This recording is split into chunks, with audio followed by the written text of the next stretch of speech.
นั่งเฝ้าสวนแตงจ้าสวนแตงน้ำท่วมกำลังสีหยบหยบพุ่นอ่ะยุบแตงโมเขามาปลูกกะยุบ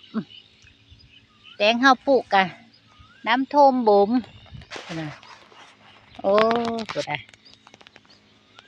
สวนแตงน้ำท่วมจ้าข้าวโพดกัดสีไข่ๆมีตายคือแตงนะแตงลิลู่ลิร้อนอยู่พุ่นอ่ะฝนนั่นเลยตกได้ตกดีตกจนโทมจนแตงเน่าตายแตงโมก็ยุบตายมาดีเอาบัดนี้บัดลาผัดมาแห้งแล้งดิหันจังไทยก็พอได้กินอยู่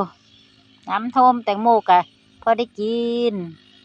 เพื่อเยอะมาเยี่ยมเด้อมาแวะเด้อกันเยอะมากินแตงโมแตงไทยจะน้ำท่วมจ้ะ น้ำท่วมแตงโมแตงไทยค่อยทุนหายกำไรหด